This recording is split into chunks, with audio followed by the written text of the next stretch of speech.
Welcome to episode 57 of the Various and Sundry podcast. I am your host, Matt Harmon, joined live from the vault here on the beautiful campus of Grace College and Theological Seminary by my good friend, my colleague, my co-host, and the man who did not see his shadow when he woke up this morning, John Scott Sloat. Hopefully it means winter's coming to a close. Yeah. So when this episode drops, it will be Groundhog Day. Yeah. Have you seen that movie?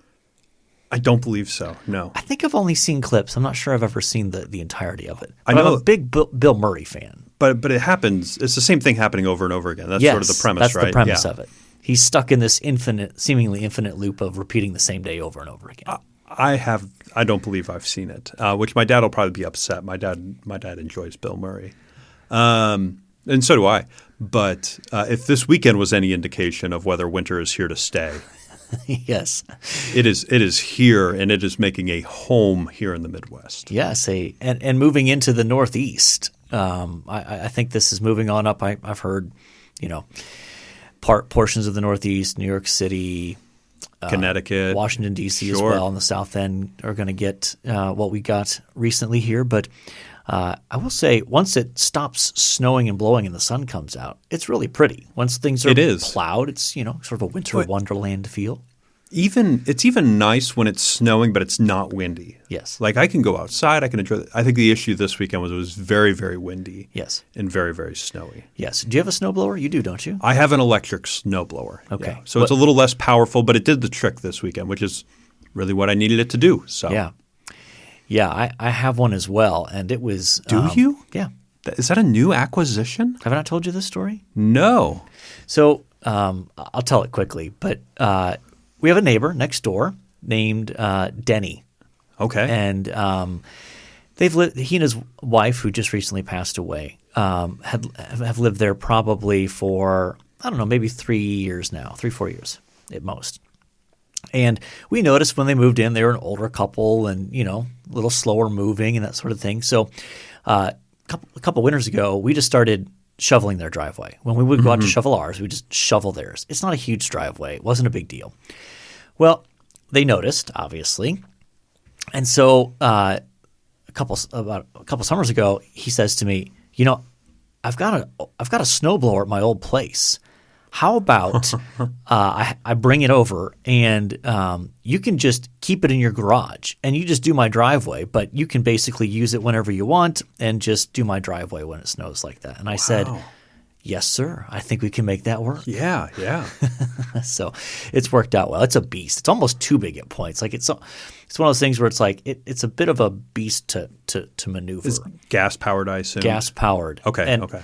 It has a you can plug in an extension cord in it, so it has an electric start, so you don't have to tear your arm out cranking, pulling the rope to start it. So. Yeah, I like my electric snowblower. I can pick it up with one hand. Yeah, you would have to be freakishly strong to pick up. Yeah. this one. Oh, I'm with sure. One I'm hand. sure. I've used those before. They're tough. Yeah. So in any case, we are enjoying the winter weather experience here, as we are wont to do here in Northwest or northern Indiana, I guess. So, this was the first weekend without football that we just came off of here. Yeah. I mean, they had some Pro Bowl celebration that I'm sure nobody watched, but I didn't even know. Not me. I didn't watch it. I didn't even know it was going on until that's happening. Oh, interesting.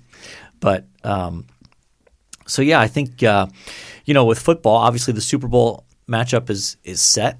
Do you have big plans for a Super Bowl party, a social event? Yeah. So my life group is coming over. Okay. It'll be a smaller group because I think some other people have plans, but I think there's going to be 4 to 6 of us, or 6 to 7 of us over there. Everybody's bringing a different dish. I'm smoking some chicken wings on the smoker, of course, leading up, and I went Saturday and purchased all of them and froze them so that because I've also been burned by going to the store to get Super Bowl goods and they're all sold out. Yes. So I didn't want that. Yes. So doing that, hooking up the TV and looking forward to hopefully a good game.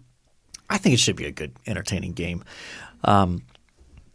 And I'm confident there will be some buffalo chicken dip because I have a sense I know one of the Yeah, tenders there will be some. of said There will be some buffalo chicken dip. It's already been announced. Yeah. She makes a mean buffalo chicken dip. Yeah. I'm jealous. She does a great job with that. In any case, so who you got? Who do you think is going to come out on top? I think it's Kansas City is going to come out on top. That's as I think they're going to win. As much as I don't like picking against Tom Brady. I don't like Tom Brady, but I don't like picking against him.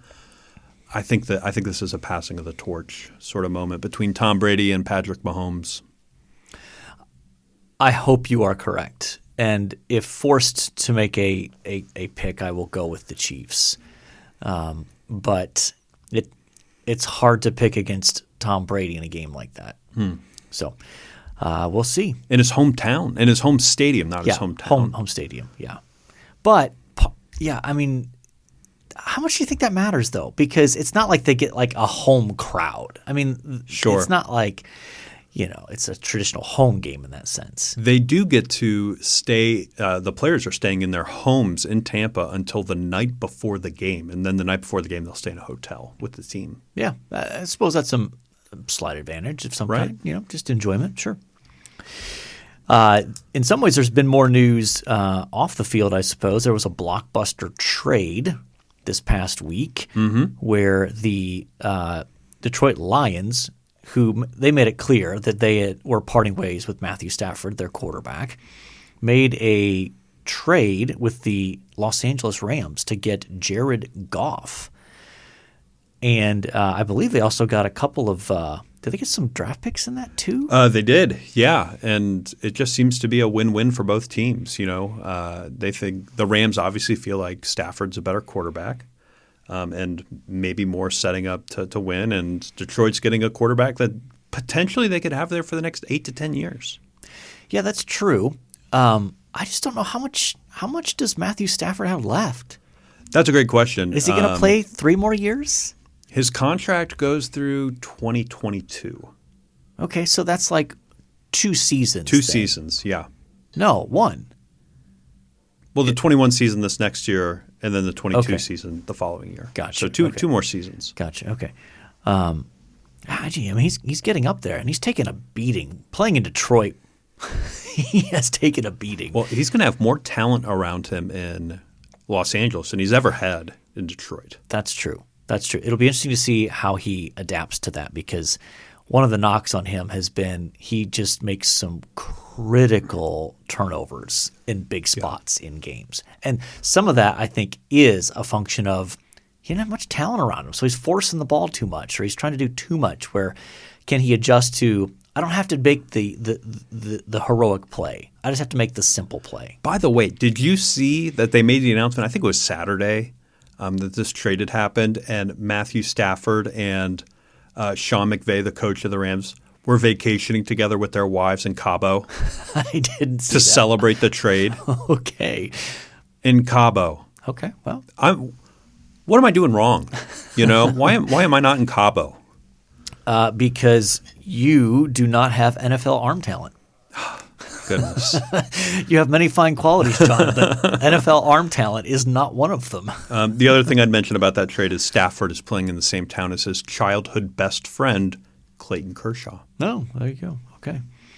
So, and then there's really been no movement on the Deshaun Watson front other than apparently he took down all references to the Houston Texans off of his social media platforms. Well, and they hired a coach who's never been a coach before, and it was a guy like I think in his 60s, which I'm sure he's a fine human.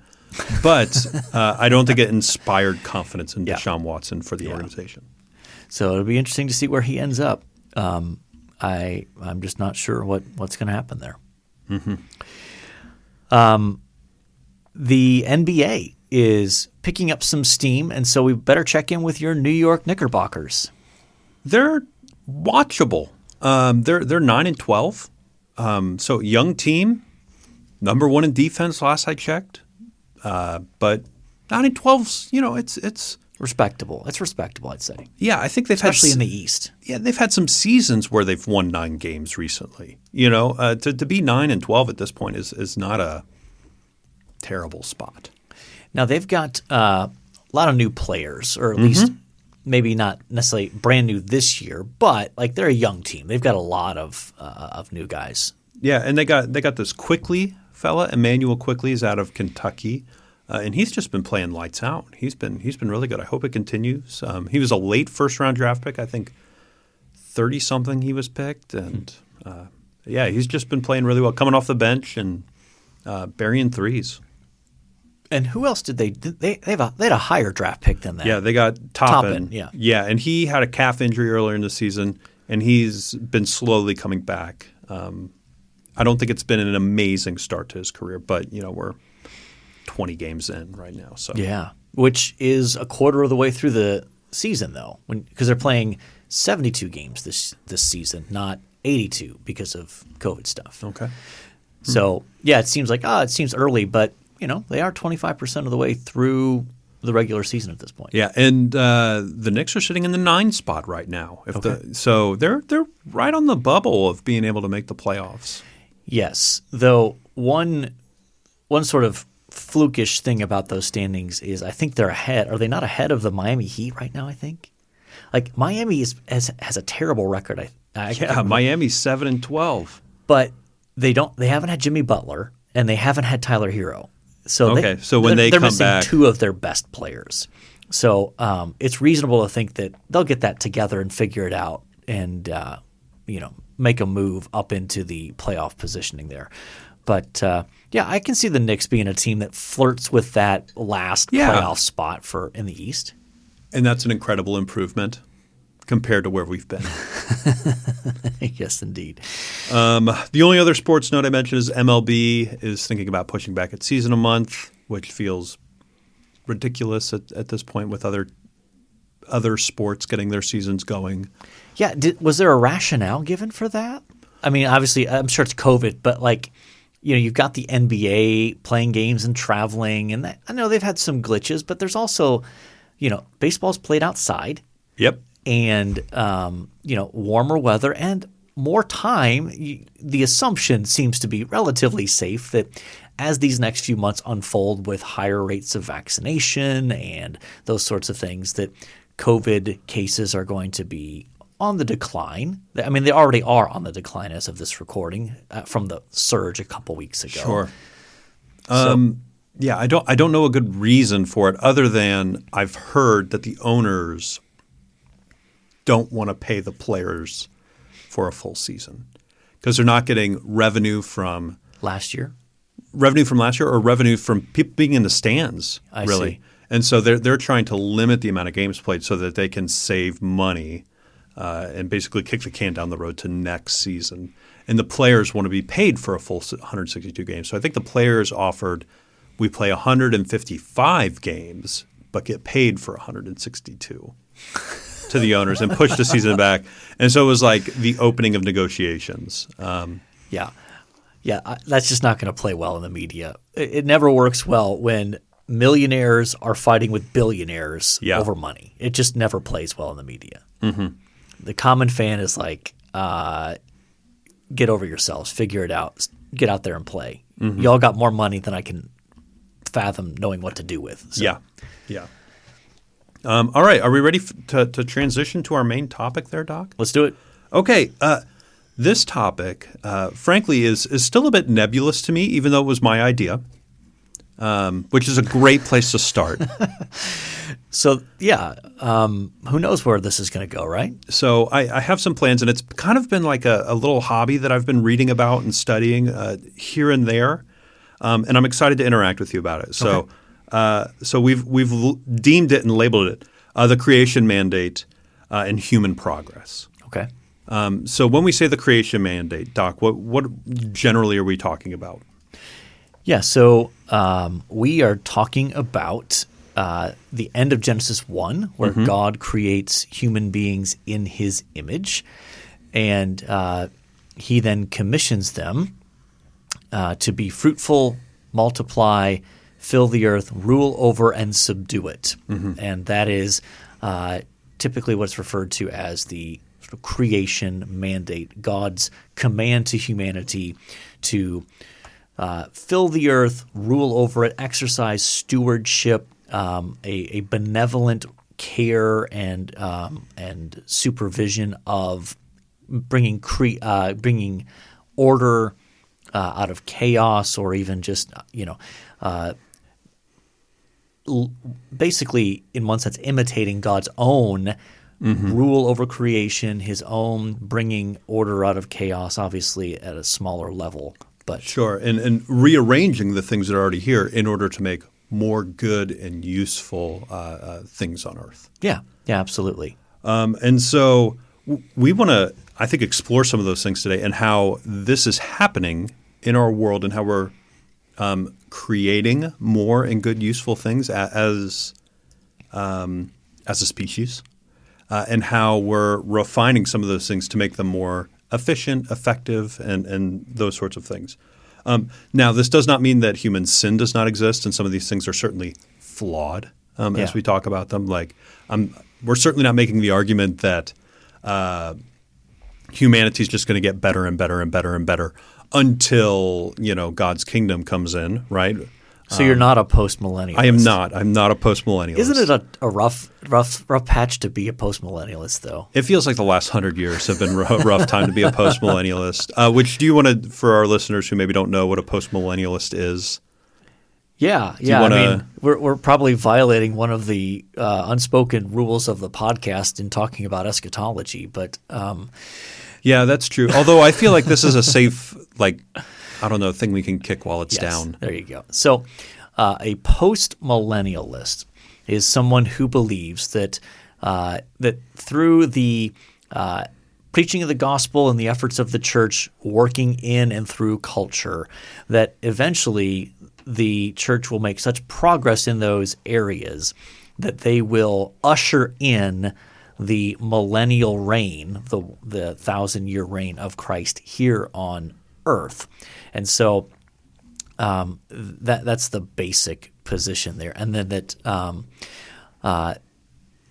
basically it has a sort of optimistic feel to it in that sense. And although it's not especially common today, a lot of the Puritans were post-millennial. Really? Yes. Jonathan Edwards is a well-known post-millennialist. Now, some of that comes out of the coming into the new world, establishing a new society, a new culture, and so there's that unbridled optimism of we're escaping all of the corruption and the problems of Europe and coming over here and establishing this new society, this new culture, and we're going to, through that, usher in the millennium. And when did it go away? When did we stop seeing this just as a fun exercise? I have a thought as to when that was.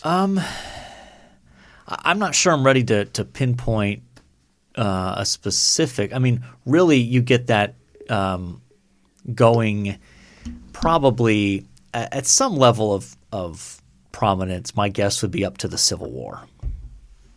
I was going to say World War II. Well, I think the Civil War, though, yeah. I mean, I think anytime you I could see the Civil War, though, anytime you have these massive bloody conflicts like that, that can be a bit of a kick to the stomach when it comes to optimism. Optimism, absolutely. So today's an optimistic podcast. We're smiling and happy today. Yeah. It's because you came up with the topic. You're the more optimistic one. I tend to be more the pessimist. I am the dog sitting in the house that is burning with the coffee cup going, everything's fine. This is fine. The house is burning. The house is burning. Not the dog. The dog is – no. All right. So let's talk human progress over the last 100 years. Doc, how many seconds would the average person have to work in order to get an hour of light in the year 1800? Yeah, well, I wasn't aware we were going to turn this into a quiz show. Yeah. This is how we're going forward. Oh dear. Yeah, maybe I should have done a little bit more prep. But so how many hours of work? How many seconds? How many seconds? Seconds of work to get 1 hour, let's say, of reading light. Well, let's see. 60 seconds in a minute. 3,600 seconds in an hour. I don't know, a few hours of work. So is that? It's 6 hours of work Okay. or 21,600 seconds. Okay. So, okay. That's A good amount of time. And that's candlelight, right? That's harvesting probably the whale in order to make your candles as well, built into that work, right? I mean, there's a lot going on there. we're not assuming the person has to go out and actually kill the whale themselves. No. They had an economy then. Things were happening. Let's jump forward to 1948 or 1940. How many seconds to get an hour of reading light? How many seconds of work to get an hour? You said 1948? 1940. 1940. So let's see. End of the Great Depression. We're in World War II. I'm going to say it still took did it still take an hour? It took 135 seconds. Oh, okay. So I was way off there. Okay. So just a couple minutes. Yeah, just over 2 minutes. Yeah. And that's in, 140 years. Yeah. We're able to come that far. Okay. Let's jump to 2010. Okay. How many seconds to get an hour of reading light in 2010? Is it even a second? No, it's 0.62 seconds Okay. to get an hour of reading light. And so we go through this exercise to show that what took a very, very long time is we have increased technology as we have refined the rearranged creation in order to serve humankind. We have made this incredibly, incredibly cheap and easy to access over time. And we would all agree, light to read by is a good thing. Yes, absolutely. It is. I think it's easy to for us as contemporary folks to not really think about before the advent of electricity, even just being limited to lanterns and candlelight. When the sun went down, things stopped. Yeah. Think about yeah. think about during the winter when the sun sets at 5:30 in the afternoon and doesn't show up again till 8 o'clock the next morning, right?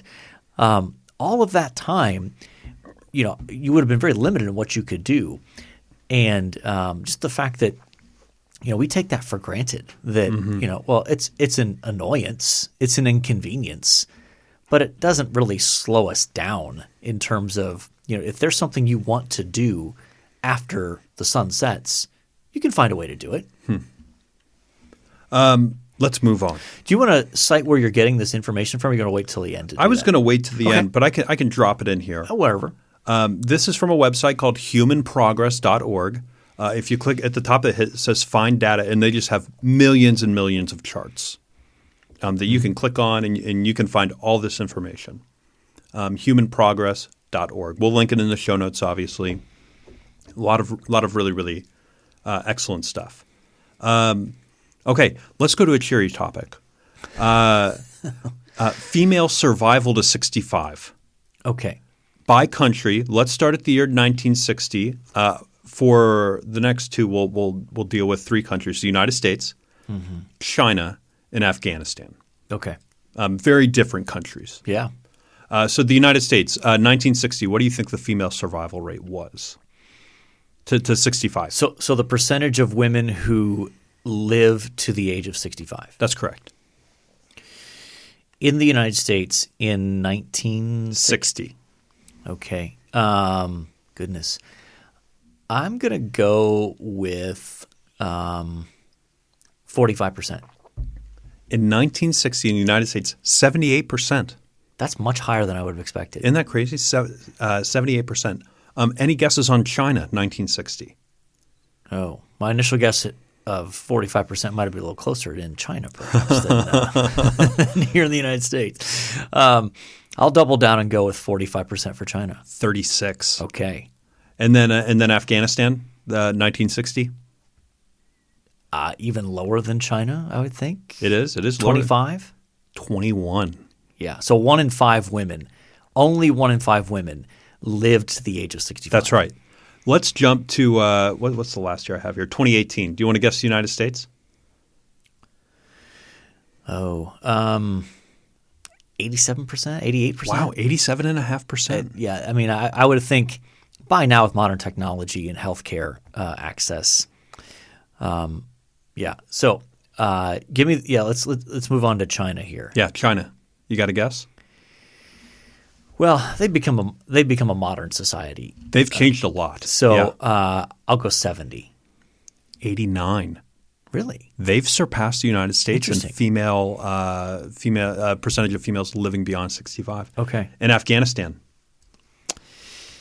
I'm sure it's come up, but I would still think that that's lower than the United States and China. So I'm going to go with 66%. It's 68. Okay. So very close. Nice work. But you can see that the percentage of life expectancy, and if you look at the chart, they have all the countries basically in the world that will report to the UN. Sure. All these things, they're all going up. Yeah. As medical technology improves, as we take the creation mandate, as we rearrange creation in order to serve humanity, life expectancy is just going through the roof. Yes. I will throw one caveat in here. Go ahead. That number has to be based on well, let me put it this way. That number cannot be taking into account abortion in any of these places, in any of these countries. No, I don't think so. So basically it has to be a woman, a female who was born as counting. So if a female child was aborted, that doesn't count. I don't think that number. counts. But I don't know for sure. In any case, I didn't mean to, but that is a factor. That is a piece. But understand it's more of a. It's always good to understand the data that you're actually looking at, so you draw proper conclusions. Sure. From No, that's a good point. Okay, let's go to a cheerier topic. Yes, please. Infant mortality. Okay. Okay, so do you want to do the guessing game again, or do you just want me to give you the numbers? I'm happy to play the fool here. Okay. All right. So infant mortality rate per 1,000 live births. Infant mortality rate per 1,000. So for every 1,000, how many infants are passing away? Okay. Okay. In 1960 again. Do you have a guess for the United States? Per 1,000. In 1960? Goodness, I'm totally shooting in the dark here. Out of 1,000, I will go with 25. 25.9. Okay. Yeah. Okay. China did not start reporting until 1969. Okay. I don't know if that's going to change your guess at all. Probably not. I'm going to go with 1969. I'm going to go with 62. 83. Okay. So a little higher. All right, now Afghanistan. Wow. I mean, obviously higher than China at that point. I don't know how. And they first started reporting in 62, if that makes a big deal for you. It does big not. deal to you. Okay. It does not. Let's go with 137. 232. Wow. That's remarkable. That's about 20. That's almost 25%. Yeah. Okay. Modern day. Now, I'm sure part of the factors of that would be much larger families in that culture than the United States or China at that point, and obviously much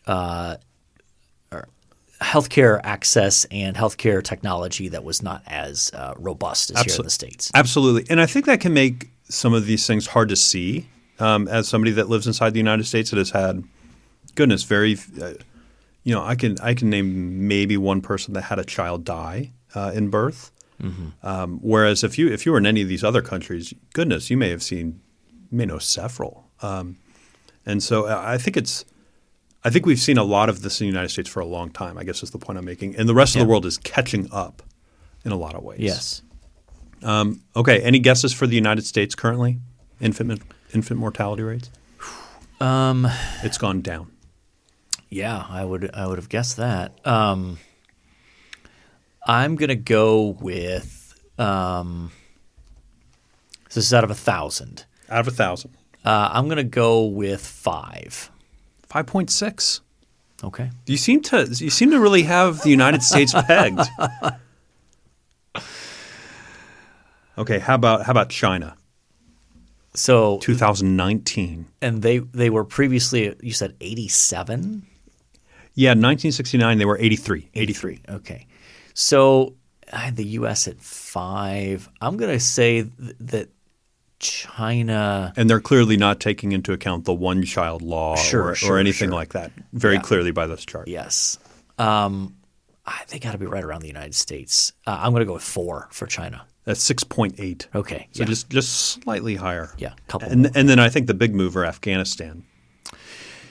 Yeah, I'm sure they're still much higher than the United States and China at this point. But let's go with let's say they've gone to 25. 46. Okay, that's way down. But from 237, 232 or something like that? Yeah, 237, 232. Yeah, remarkable. In 50 years. Yes. So we could go on and on and on about this. But if you want to know more information just about how the world's improving, how these things are going, the trends that are happening, 2 books that I'd recommend, and I'll link them in the show notes. The Rational Optimist is by a fellow from the UK named Matt Ridley. Fantastic accent. I don't believe him to be a believer, but he is part of tracking some of these things. Okay. And then there's a picture book that I'd recommend that I've been meaning to pick up myself. I've heard about it several times. I've looked at it on Amazon, but it's 10 global trends every smart person should know. Mm-hmm. And they have, I think, 250 words about each global trend and then pictures to go along with it. So I'll link those both in the show notes. I think this whole topic is interesting in the sense that especially the fact that we live at a time where the tension, we'll put it this way, the tension between sort of the elites and the non-elites, as well as urban versus rural, and some of these other polarities, these dynamics, can lead to some sort of let's say capitalist versus socialist kind of ideas, lead to an almost oversimplified kind of understanding of the world, where you can almost like if you take a Wendell Berry approach. If you're not familiar with Wendell Berry, he's written lots of stuff, but more of an advocate of returning back to the land, more rooted in rural life and that sort of thing. And there's a lot that's valuable about what he and others say about that. But sometimes that can turn into an almost completely anti-capitalist, anti-technology, anti-kind of mentality that doesn't realize that some of the benefits that you experience, even living in a rural culture or more removed from an urban setting, are a byproduct of innovation and capitalistic ideas of people having these ideas, finding financing for them, doing research, and producing structures that make it possible for some of these advances in human progress. Mm-hmm. Matt Ridley in his book he throws out a scenario where like people yearn for like father reading the Bible by the fire. By the fire. Yeah. The daughters are doing housework, sewing and different things like that. Mother's cooking a stew, and son is listening to a bird sing outside. And then he goes, well, the reality of that is the father's going to die at 53 from whooping cough or whatever he's gotten. Yeah. The son's going to trap that bird and kill it, which I'm not sure is that wrong. The daughters only have a couple of outfits to wear, and that's why they're furiously sewing because they're growing. Yes, and may not have much formal education. Right. That's not to say they weren't intelligent, but oftentimes daughters and women were not given much access to formal education. Right, and the stew mother's making is made with spoiled meat that she doesn't realize is spoiled. She doesn't have the refrigeration to care for it or any of these things. And he goes, that cheery look back to like Little House on the Prairie isn't all that cheery. Yeah, and to actually touch that touches on my one thing I liked last week. I finished up Steinbeck's book, The Grapes of Wrath, which is about the Dust Bowl, about a family from Oklahoma whose land dries up and gets bought out, and they are migrants to California. And it's set in that 1920s, 1930s kind of window. And Steinbeck's great at description. And so the picture he paints of the hardness of life, and obviously there's lots of family and that sort, but like just the difficulties of everyday life compared to what we experience are a helpful kind of correlation to what we're talking about here of absolutely like thinking about just the basics of getting food and supplies and even just the comforts we experience on a regular basis. We live with the kind of comfort that kings didn't experience 100 years ago. Yeah, again, Matt Ridley makes the point that nobody lived more lavishly than King Louis, and he makes the point that we all do now. Yeah. That we've come to a spot in modern society. Even if you're not wealthy, even if you're just very sort of like working class level income, you have comforts that the royalty 150 years ago couldn't even fathom. Right. Well, you could go to we can walk down the street to a restaurant and get a chef to make us something on short order. Yeah. That did not exist for King Louis. Yeah. Anyway, we need to press on. Undergirding all this, I think for you and I at least, and there are certainly advocates outside of religion for human progress, but the gospel moving forward and the gospel changing hearts and those sorts of things are also a big part of that creation mandate that we talked about from Genesis 1. And even just the scope of the advance of the gospel, the number of people who have for the first time been able to hear the gospel through missionary efforts that has happened in the last 100 years is nothing short of miraculous when it comes to believers using these advances in technology. Think about transportation, think about communication, all of that used to be able to advance the gospel into very difficult parts of the world to reach. And we will see brothers and sisters worshiping around the throne as a result of of God sending these people out and using the tools of human progress. Yes. And another one to mention is medical. Yes. There's I'm blanking on his name, but they called him the Black-Bearded Barbarian who came to Taiwan. He was a Canadian Presbyterian and was a dentist. And I believe a full doctor, and just started walking around to the villages, ripping out people's rotten teeth and preaching the gospel. And to that day, a good portion of that island is Christian in Taiwan. Yeah, lots of good stuff there. We'll have the links in the show notes. It's, I think, time for our athlete. Are we ready? I think so, yeah. Yeah, so episode 57. And we actually had more options than I expected when I put the list together. So, yeah. Some recognizable names on there. Francisco Rodriguez was a pitcher from 2002 to 2017. Tom Jackson, a linebacker for the Broncos from 73 to 86, but probably more well-known now as a commentator on Sports Center, in particular NFL Primetime. Yep. Along with Chris Berman. Yeah, he's been Chris Berman's buddy for years. Yeah. Dwight Stevenson was a center for the Dolphins in the 80s, from 1980 to 1987. Clay Matthews, a linebacker. Not Clay Matthews. I was about to say senior, right? Yeah. Well, actually, I think this might be Clay Matthews Jr., and then Clay Matthews, the long flowing blonde locks linebacker, played with the third. I think he's a third. In any case, Clay Matthews, linebacker for the Browns from 1978 to 1996, playing linebacker for 18 years. Wow. That's remarkable. His body put up with a lot. Yeah, if he can even walk today, it's practically a miracle of modern medicine. Mm-hmm. And then Johan Santana, pitcher from 2000 to 2012, and he had a few years with your beloved New York Mets. Yeah, I believe the Twins also. Yeah, and he threw a no-hitter with the Mets. He was quite good for a few years. Also, a lot of injured years with the Mets as well. Didn't he win a Cy Young or two maybe in there somewhere? I think he won a Cy Young with the Twins. I don't think he ever won one with the Mets. Gotcha. And then in terms of Ohio State, Mike Kudla was a defensive end from 2002 to 2005. That's played a on good their name, Kudla. Yeah, on their national championship team there. So, who do you like out of this list? Well, I have seen Johan Santana pitch in person. Okay. I am partial to Johan. He was a lefty, wasn't he? Mm-hmm. Okay. Yeah, had a great changeup. Actually taught Jacob deGrom his changeup. Okay. That's worked out well. Yeah, that's worked out real well.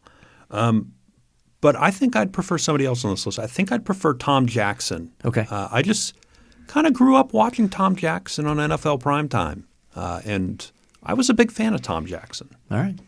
Yeah, he is actually an Ohio guy, grew up in the Cleveland area, and dreamed of playing for Ohio State, but was a little small for Ohio State's preferences. And so they did not really recruit him much. Ended up going on to the University of Louisville and had a productive career in the NFL with the Broncos. But you're right. I think he's more well known these days for his role on NFL Primetime with Chris Berman and just his interaction with him. So I ran into him in the Cincinnati airport one time. And it was right after the Jets won on a Monday Night Football with Mark Sanchez. Okay. And I'm walking behind him in the Cincinnati airport, and he is just stopping at every shoe shine guy, telling him like, I picked the Jets. I told you they were going to do it because of these reasons. And I just sort of like, let's stop and tie my shoe. Yeah. And then when he started moving, I started moving. And he'd go to the next shoe shine guy and talk to him about the game. And it was clear that he knew these guys from flying in and out of this airport all the time. He strikes me as a guy that would stop and get his shoes shined. Oh, yeah. Yeah, I think so. Yeah. Okay. Yeah, we'll go with Tom Jackson then. So that brings us to our one thing we liked. All right. My one thing, I was loving following the GameStop news story last week. Do you want to try to give any remote explanation of what that is? Like, I'm sure people have heard of it. Sure. But so basically, if you know GameStop, it's a brick and mortar video game store that never transitioned online very much and was not doing well. Yeah. So I think we still have one locally, though. I think so. Somehow they continue to exist. Yeah, like rats, they just continue to live on. Wow. But all these hedge fund guys were buying shorts against it, basically betting against it. Well, this group on Reddit decided, forget those hedge fund guys. We're going to drive up the price. And so they got everybody and their mom to buy GameStop, and it drove the price through the roof. And this caused all these stockbrokers on Wall Street to lose just a ton of money. Yeah. And I had people coming into my office just going, like, not finance majors, biblical studies majors. You following GameStop? You seeing what's happening out there? Yeah. And it was just a fun week of conversation about that. Yeah. I really enjoyed GameStop this last week. Okay. All right. My one thing is Scribd. Scribd. Yeah. SCRIBD. This is a service. It's sort of like a Netflix for books, audiobooks, magazines, all sorts of things that you pay a monthly fee, and you get essentially unlimited access to their library of ebooks, of audiobooks, and magazines. Interesting. And so my wife and I started you can get a free 30-day trial to start to see if you like it.